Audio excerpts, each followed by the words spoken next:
మాయా, వసీకర ఇద్దరు కూడా ఒక పక్కకు వెళ్ళి మాట్లాడుకుంటూ ఉంటారు. వసీకర, నీ పైన ఆ అవనికి అనుమానం వచ్చిందంటే ఆ అవని నిన్ను వదిలిపెట్టదు. అవని గురించి నీకు తెలియంది కాదు కదా అని మాయా వసీకరతో చెప్తూ ఉంటుంది. అవని గురించి నాకు తెలియందంటూ ఏముంది మాయా? మనం చక్రబంధం చేసిన అమ్మవారి నగలను కూడా సాధించిన అవని నా పైన అనుమానం వస్తే ఏం చేస్తుందో నాకు తెలీదా అని చెప్పి వసీకర మాయతో చెప్తూ ఉంటుంది. అందుకే నువ్వు జాగ్రత్తగా ఉండాలి అని చెప్పి మాయ వసీకరతో చెప్తూ ఉంటుంది. నువ్వు కంగారు పడకు మాయ, అంతా నేను చూసుకుంటాను. వీలు కుదిరితే ఆ అక్షయ్ను ఇక్కడే చంపేస్తాను, లేదంటే ఊరి చివర ఉన్న శ్మశానానికి తీసుకెళ్ళి ఎవరికి కూడా తెలియకుండా చంపేస్తాను అని చెప్పి వసీకర చెప్తూ ఉంటుంది. సరే వసీకర, నీ ప్లాన్ ఏంటి అని చెప్పి మాయ అడుగుతూ ఉంటుంది. ఆ అక్షయ్పై వశీకర మంత్రం ప్రయోగిద్దాం అనుకుంటున్నాను అని చెప్పి వశీకర చెప్తూ ఉంటుంది. వశీకర మంత్రమా అని చెప్పి మాయ అడుగుతూ ఉంటుంది. అవును, వశీకర మంత్రం ప్రయోగిస్తే ఆ అక్షయ నేను చెప్పినట్టే ఉంటుంది, నా ఆధీనంలోనే వింటుంది. నేను చెప్పిన మాటలు తప్ప ఏ మాటలు కూడా ఆ అక్షయకు వినిపించవు అని చెప్పి వశీకర మాయతో చెప్తూ ఉంటుంది. సరే వశీకర, జాగ్రత్తగా ఉండు అని చెప్పి మాయ వశీకరతో చెప్తూ ఉంటుంది. ఇదంతా కూడా దూరం నుంచి చిలకమ్మ చూస్తూ ఉంటుంది. ఈ వశీకరను ఎలాగైనా సరే ఇక్కడి నుంచి పంపించేయాలి, ఈ వశీకర గురించి అవనమ్మకు తెలిసేలా చేయాలి అని చెప్పి చిలకమ్మ మనసులో అనుకుంటూ ఉంటుంది. ఇక మరోవైపు అవని ఎంతో సంతోషంగా నా కూతురుకు ఓణీల వేడుక చేయాలనుకున్నాను. బంధువుల సమక్షంలో నా కూతురు అక్షయ్కు ఓణీల వేడుక జరుగుతుందని సంతోషపడుతున్న సమయంలో బావకు ప్రాణగండం అని తెలిసింది. ఎంత సంతోషంగా ఉండాలనుకున్నా కూడా ఆ ప్రాణగండమే గుర్తుకు వస్తుంది అని చెప్పి అవని మనసులో అనుకుంటూ ఉంటుంది. బావకు ప్రాణగండం ఈ పాటికే మొదలై ఉంటుంది. దాని తాలూకా ఏదో ఒకటి ముందే తెలిసిపోతుంది కదా. అమ్మా భవానీ, నువ్వే నా బావకు ఎలాంటి ప్రమాదం జరగకుండా కాపాడాలి తల్లి. ఏదైనా ప్రమాదం నా బావ దగ్గరకు రావాలంటే ముందు నాకు తెలియజేయమ్మా అని చెప్పి అవని అమ్మవారికి నమస్కారం చేసుకుంటూ ఉంటుంది. ఆ సమయంలో ఆకాశంలో మెరుపులు ఉరుములు వస్తూ ఉంటాయి. శ్రీకర్ ఫోన్ మాట్లాడుతూ ఉంటాడు. పైన నుంచి గాలికి పూలకుండి ఊగుతూ ఉంటుంది. ఇంకా అవని అలా అమ్మవారికి నమస్కారం చేసుకునేసరికి పూలకుండి శ్రీకర్ మీద పడబోతున్నట్టు అవనికి తెలుస్తూ ఉంటుంది. ఇక ఫోన్ మాట్లాడుతున్న శ్రీకర్ దగ్గరికి అవని పరిగెత్తుకుంటూ బావా అని చెప్పి వెళ్తూ ఉంటుంది. ఇంకా శ్రీకర్ని పక్కకు నెట్టేస్తుంది. దాంతో శ్రీకర్ కింద పడతాడు. అవని కూడా శ్రీకర్ మీద పడుతుంది. ఇక పూలకుండి పడటంతో పెద్ద సౌండ్ వస్తుంది. కృష్ణబాబు అక్కడి నుంచి ఏదో సౌండ్ వచ్చింది, పదండి వెళ్ళి చూద్దాం అని చెప్పి అనటంతో అందరూ కూడా పరిగెత్తుకుంటూ అవని శ్రీకర్ల దగ్గరకు వస్తారు. ఏమైందమ్మా అని ప్రసాదరావు అడుగుతూ ఉంటాడు. గాలికి పూలకుండి ఊగుతూ బావ మీద పడబోయింది మోయ, బావను పక్కకు లాగాను అని చెప్పి అవని చెప్తూ ఉంటుంది. సడన్గా పూలకుండి మీద పడటం ఏంటి అని చెప్పి అక్కడ ఉన్న వాళ్ళంతా అంటూ ఉంటారు. గాలికి పూలకుండి మీద పడబోయింది, అవని రాకపోయినా సరే నన్ను ఆ అమ్మవారు కాపాడేది అని చెప్పి శ్రీకర్ చెప్తూ ఉంటాడు. బావా, నీకు ఏ ప్రమాదం జరగనివ్వను, నీ ప్రాణానికి నా ప్రాణం అడ్డు వేస్తాను బావా అని చెప్పి అవని టెన్షన్ పడుతూ చెప్తూ ఉంటుంది. ఇదేంటి ఉదయం నుంచి ఇలా జరుగుతున్నాయి? మీ ఫంక్షన్కి మేము వచ్చే ముందు కూడా శ్రీకర్కి పెద్ద ప్రమాదమే జరగబోయింది, అత్తయ్య శ్రీకర్ని కాపాడారు అని చెప్పి నిహారిక జరిగిందంతా కూడా అవనికి చెప్తూ ఉంటుంది. ఇక అవని షాకింగ్గా చూస్తూ ఉంటుంది. మాకు ఈ ఫంక్షన్కి రావటం ఇష్టం లేదు, అందుకే ఇలా జరుగుతుంది అని చెప్పి వేదవతి చెప్తూ ఉంటుంది. మా అందరికీ ఇష్టం లేకుండా ఈ ఫంక్షన్ చేస్తున్నావు, అందుకే ఇలాంతా జరుగుతుంది అని కృష్ణబాబు నిహారిక అంటూ ఉంటారు. ఆగండి ఆగండి, లేనిపోని అపార్థాలకు తావివ్వకండి, అనుకోకుండా గాలికి పూలకుండి ఊగి కింద పడిపోయింది అంతే కదా అని చెప్పి మాయ అంటూ ఉంటుంది. ఇక ఆలస్యం చేయకండి, ఫంక్షన్ మొదలు పెట్టండి అని మాయ చెప్తూ ఉంటుంది. ఇక మరోవైపు అందరూ కూడా అక్కడి నుంచి వెళ్ళిపోతారు. ఇదేంటి వశీకర, నేను ఆ అక్షయ్కు ప్రమాదం సృష్టించాలనుకుంటే శ్రీకర్కి ఇలా ప్రమాదాల మీద ప్రమాదాలు జరుగుతున్నాయి అని మాయ మనసులో అనుకుంటూ ఉంటుంది. ఇదంతా కూడా నాగమ్మ దూరం నుంచి చూస్తూ ఉంటుంది. అమ్మ అవని, కంగారు పడకమ్మా అని ప్రసాదరావు అంటూ ఉంటే, సరే మోయ, నేనేం కంగారు పడట్లేదు అని చెప్పి అవని చెప్తూ ఉంటుంది. పదమ్మా వెళ్దాం అని చెప్పి ప్రసాదరావు అంటూ ఉంటే, మీరు పదండి మోయ, నేను అక్షయ్ని తీసుకొని వస్తాను అని చెప్పి అవని అంటుంది.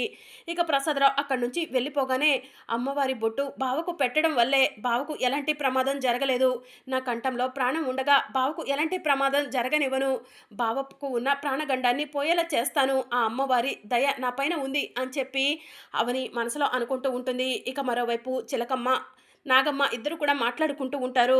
నాగమ్మ ఒకవైపు అక్షయ్ తండ్రికి పానగండం, మరోవైపు అక్షయ్ను చంపాలని చెప్పి ఆ వసీకర చూస్తుంది. అవనమ్మకు సమస్యల మీద సమస్యలు. పాపం అవనమ్మకు ఏం చేయాలో అర్థం కావట్లేదు. వసీకరను ఎలాగైనా సరే ఇక్కడి నుంచి పంపించే బాధ్యత నీదే అని చెప్పి చిలకమ్మ నాగమ్మకు చెప్తూ ఉంటుంది. ఇక నాగమ్మ అక్కడి నుంచి వెళ్ళిపోతూ ఉంటుంది. ఇక మరోవైపు అక్షయ్ రూమ్లో కూర్చొని ఉంటే అవని అక్షయ్ దగ్గరకు వెళ్తుంది. అమ్మ అక్షయ, నువ్వు కోరుకున్న విధంగానే నీ వాళ్ళ సమక్షంలో ఓణీల వేడుక జరుగుతుందమ్మా, రామ్మ వెళ్దాము, అందరూ కూడా వచ్చారు, కార్యక్రమం మొదలు పెడదాము అని అవని అక్షయ్తో చెప్తూ ఉంటుంది. అమ్మా, మనం అనుకున్న విధంగానే ఓణీల వేడుక జరుగుతుందమ్మా, లేదంటే నాన్నకేదైనా ప్రాణగండం ఉందా అమ్మా, నాన్నను ప్రాణగండం నుంచి ఎలా కాపాడతావమ్మా అని అక్షయ అడుగుతూ ఉంటుంది. అమ్మవారి బొట్టు మీ నాన్న నుదుటి మీద ఉన్నంతసేపు ఎవరు కూడా మీ నాన్నను ఏమీ చేయలేవరు అక్షయ అని చెప్పి అవని చెప్తూ ఉంటుంది.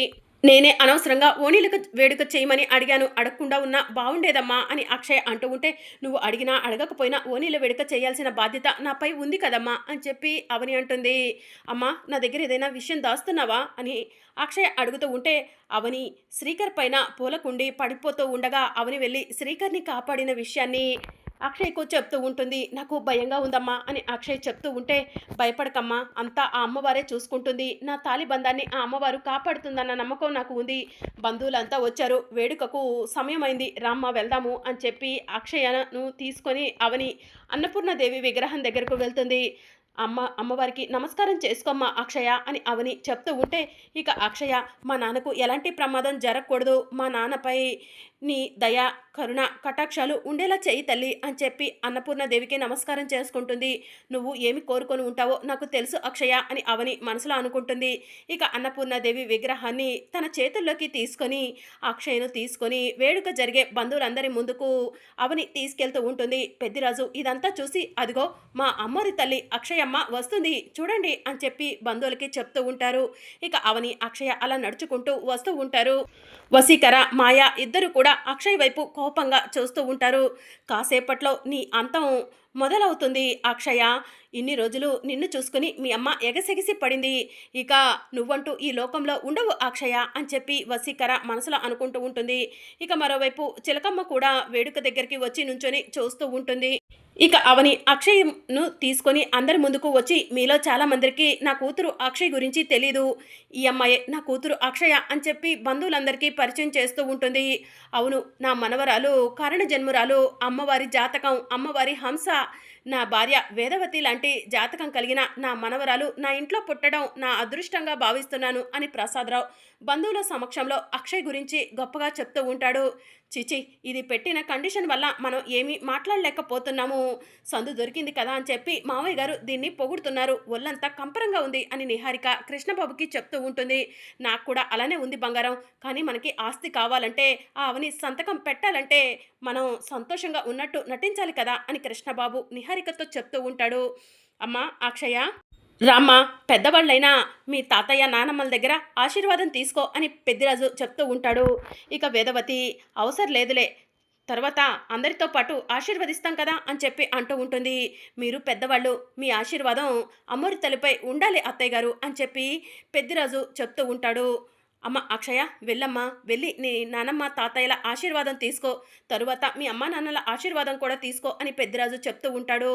సరే మోయ అని చెప్పి అక్షయ వేదవతి దగ్గరికి వెళ్తూ ఉంటుంది. మామయ్య గారు మీరు కూడా వెళ్ళండి అని పెద్దిరాజు చెప్తూ ఉంటే, ఇప్పుడు ఎందుకులే పెద్దిరాజు అని ప్రసాదరావు అంటూ ఉంటాడు. పర్వాలేదు మామయ్య గారు వెళ్ళండి అని పెద్దిరాజు చెప్తూ ఉంటే, ఇక ప్రసాదరావు వేదవతి పక్కన నుంచుంటాడు. అక్షయ్ వెళ్ళి, నానమ్మ నన్ను ఆశీర్వదించండి అని చెప్పి చెప్తూ ఉంటే, దీర్ఘాయుష్మాన్ భవ అని చెప్పి వేదవతి అక్షయ్ను ఆశీర్వదిస్తుంది.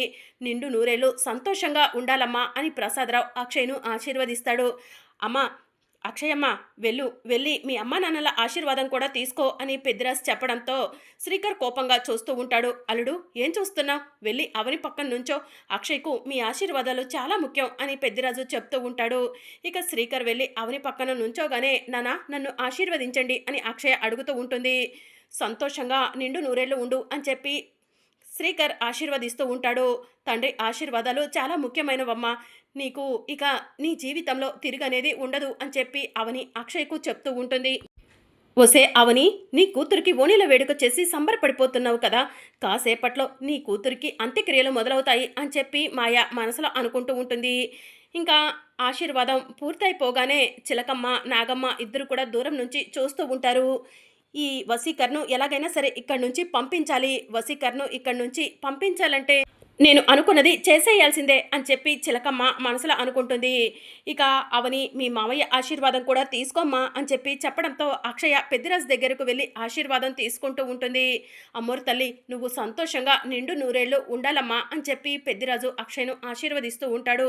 ఈలోగా చిలకమ్మ ఎవరూ చూడకుండా అన్నపూర్ణాదేవి దగ్గర ఉన్న ముక్కు పుడకను తీసుకుంటుంది. ముక్కు పుడక తీసుకెళ్ళి ఎవరూ చూడకుండా వసీకర తల మీద పెడుతుంది. కాసేపటి తరువాత ముక్కు పుడక కనిపించలేదని చెప్పి అందరూ కూడా ఇక్కడ ఉన్న వాళ్ళను వెతుకుతారు. అప్పుడు ఆ వసీకర దొంగతనం చేసినట్టు అందరికీ తెలిసిపోతుంది. వసీకరను ఇక్కడి నుంచి పంపించేస్తారు అని చెప్పి చిలకమ్మ మనసులో అనుకుంటూ ఉంటుంది. ఇంకా అవని అత్తయ్య అక్షయ్‌ను మీరే తీసుకెళ్ళి కూర్చోబెట్టండి అని చెప్పి చెప్తూ ఉంటుంది. పర్వాలేదులే నీ కూతుర్ని నువ్వే కూర్చోబెట్టుకో అని వేదవతి చెప్తూ ఉంటుంది. వేద నువ్వు పెద్దదానివి, అవని నీకు గౌరవం ఇచ్చి ఇదంతా చేస్తుంది, వెళ్ళు వేద అని ప్రసాదరావు చెప్తూ ఉంటాడు. ఇక వేదవతి అక్షయ్‌ను తీసుకెళ్ళి కుర్చీలో కూర్చోబెడుతూ ఉంటుంది. అప్పుడు ఇక వేడుక మొదలు పెట్టండి, బంధువులంతా కూడా వచ్చేసారు కదా అని చెప్పి వచ్చిన గెస్టులు చెప్తూ ఉంటారు. మా కుటుంబ సాంప్రదాయ ప్రకారం మా ఇంటికి ఒక ఆచారం ఉంది. అది మా ఇంటి ముక్కు పుడక. ఆ ముక్కు పుడకను ఇప్పుడు నా కూతురు అక్షయ్‌కు మా అత్త పెడుతుంది మీ అందరి సమక్షంలో అని అవని గెస్టులకు చెప్తూ ఉంటుంది. ముక్కు పుడక పెట్టాలంటే దానికంటూ ఆచార వ్యవహారాలు ఉంటాయి. ముహూర్తం చూడాలి.